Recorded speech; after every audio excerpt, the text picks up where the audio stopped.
নমস্কার। আজ 29 ফেব্রুয়ারি 2024 ইংরেজি বৃহস্পতিবার।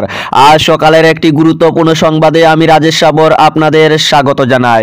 বিস্তারিত সংবাদে যাওয়ার আগে আপনাদের কাছে অনুরোধ, চ্যানেলে নতুন হলে সাবস্ক্রাইব করে পাশের বেলটি বাজিয়ে রাখবেন। ফেসবুক পেজে দেখে থাকলে পেজটি লাইক ও ফলো করে ভিডিওটি লাইক করে অবশ্যই শেয়ার করে দেবেন, যাতে এই গুরুত্বপূর্ণ এবং সুসংবাদটি সবাই জানতে পারেন। এবারে বিস্তারিত সংবাদ। 100 টাকায় ক্যান্সার মুক্তি, নয়া আবিষ্কার ভারতীয় গবেষকদের। মাত্র 100 টাকার ঔষধেই মিলবে মারণ রোগ ক্যান্সারের হাত থেকে মুক্তি। টাটা ক্যান্সার ইনস্টিটিউটের ক্যান্সার গবেষকরা যুগান্তকারী এই ঔষধ আবিষ্কার করেছেন। ঔষধটির নাম দেওয়া হয়েছে ম্যাজিক অফ R+CU। ভারতের মুম্বাইয়ের টাটা ক্যান্সার ইনস্টিটিউটের চিকিৎসকরা 10 বছর ধরে গবেষণার পর এই ওষুধ তৈরি করেছেন। গবেষণায় ইঁদুরের শরীরে প্রবেশ করানো হয়েছিল মানুষের শরীরে ক্যান্সার আক্রান্ত কোষ। ইঁদুরের শরীরে প্রো-অ্যাক্সিডেন্ট ট্যাবলেট দিয়ে দেখা গেছে কাজ হচ্ছে। ট্যাবলেটের সঙ্গে রেসভারট্রোল ও কপার দিয়ে দেখা গিয়েছে পার্টিকেলগুলো নষ্ট হয়ে যাচ্ছে। এই ওষুধে দ্বিতীয়বার ক্যান্সার হওয়ার সম্ভাবনা কম। জানা গেছে জুন জুলাই মাসে এই ট্যাবলেটটি বাজারে পাওয়া যাবে, তবে এই ট্যাবলেটটি পাওয়া যাবে মাত্র 100 টাকায়। চিকিৎসকরা বলেছেন প্রতিরোধ পরীক্ষাটি শুধুমাত্র ইঁদুরের উপরে করা হয়েছে।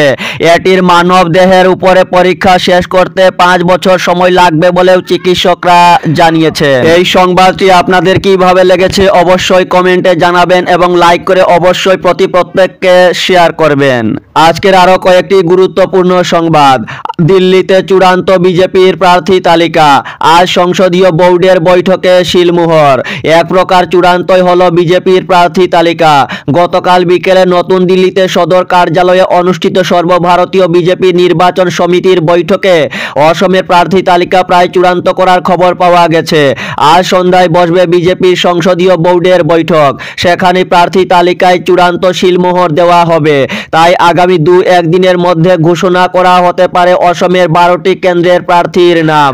রাজ্যের 12টি কেন্দ্র ঘুরে প্রদেশ বিজেপির পর্যবেক্ষকদের প্রস্তুত করা প্রার্থীর প্যানেল নিয়ে গতকাল সকালে দিল্লি উড়ে গেছেন মুখ্যমন্ত্রী ডক্টর হিমন্ত বিশ্ব শর্মা ও প্রদেশ সভাপতি ভবেশ কলিতা। পর্যবেক্ষকদের প্রস্তুত করা প্রার্থী তালিকায় প্রতিটি কেন্দ্রে 4-5 জন করে নাম থাকার কথা জানা গেছে দলীয় সূত্রে। তবে সর্বাধিক দাবিদারের নাম রয়েছে ধুবড়ী, করিমগঞ্জ ও গৌহাটি কেন্দ্রে। পর্যবেক্ষকদের প্রস্তুত করা সেই প্রার্থীর তালিকা নিয়ে গতকাল বিকেলে বিজেপির সদর দফতরে বসে সর্বভারতীয় নির্বাচন কমিটির বৈঠক। শুক্রবার অর্থাৎ আগামীকাল হাইলাকান্দিতে মন্ত্রী জয়ন্ত মল্ল বড়ুয়া, রাজ্যের জনস্বাস্থ্য, কারিগরি দক্ষতা বিকাশ, পর্যটন ও নিয়োগ মন্ত্রী জয়ন্ত মল্ল বড়ুয়া শুক্রবার হাইলাকান্দি আসছেন। তিনি শুক্রবার হাইলাকান্দি সরকারি উচ্চতর মাধ্যমিক বিদ্যালয়ের খেলার মাঠে আয়োজিত বিকাশ যাত্রার জেলা পর্যায়ের কেন্দ্রীয় অনুষ্ঠানে সকাল 11টায় যোগ দেবেন।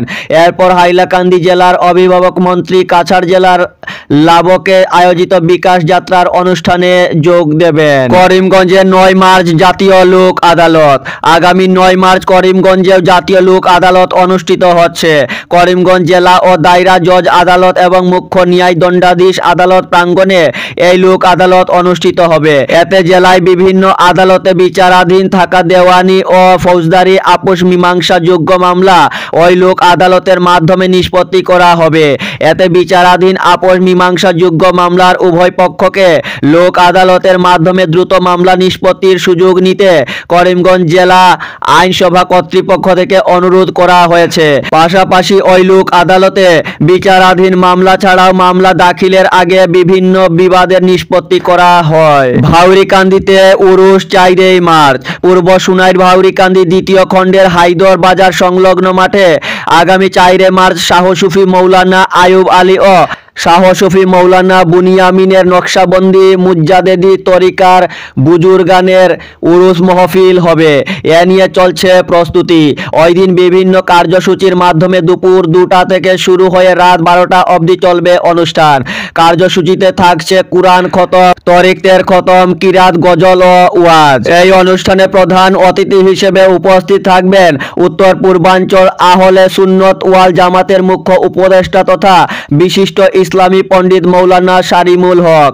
এছাড়া উপত্যকার স্বনামধন্য উলামায়ে কেরামরা উপস্থিত থেকে ওয়াজ নসিহত পেশ করবেন। উরুস মাহফিলে সবার উপস্থিতি কামনা করেছেন আয়োজকরা। পিএম কিষাণ, কাছাড়েও লাভবান 52,000 কৃষক। গতকাল প্রধানমন্ত্রী নরেন্দ্র মোদী মহারাষ্ট্রের ইবাতমাল থেকে সরাসরি ব্যাংক অ্যাকাউন্টে স্থানান্তরের মাধ্যমে প্রধানমন্ত্রী কিষাণ সম্মান নিধির অধীনে দেশের 9 কোটিরও বেশি কৃষককে 16তম কিস্তি হিসেবে 18,000 কোটি টাকারও অধিক অর্থ প্রদান করেন। এর ফলে কাছাড়েরও 52,000-এরও বেশি কৃষক 16তম কিস্তি হিসাবে 2,000 টাকা তাদের ব্যাংক অ্যাকাউন্টে প্রাপ্ত করবেন। মুখ্যমন্ত্রী হাতে 2 প্রকল্পের উদ্বোধনের প্রস্তুতির খোঁজ নিলেন দীপায়ন।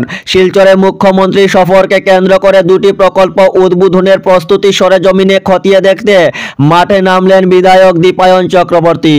শুক্রবার মুখ্যমন্ত্রী ডক্টর হিমন্ত বিশ্ব শর্মা শিলচর মেডিকেল কলেজে টাটা ট্রাস্ট এবং অসম সরকারের যৌথ উদ্যোগে 264 কোটি ব্যয়ে নির্মিত ক্যান্সার হাসপাতালের উদ্বোধন করবেন। এছাড়া মেডিকেল কলেজে নবনির্মিত বহু প্রতীক্ষিত অমৃত পানীয় জল প্রকল্প উদ্বোধন হবে মুখ্যমন্ত্রীর হাত ধরেই। স্বাস্থ্য পরিষেবা ও পানীয় জল শিলচরের এই 2টি বড় প্রকল্প উদ্বোধন হওয়ার আগে এর যাবতীয় প্রস্তুতি গতকাল খতিয়ে দেখেন বিধায়ক দীপায়ন চক্রবর্তী।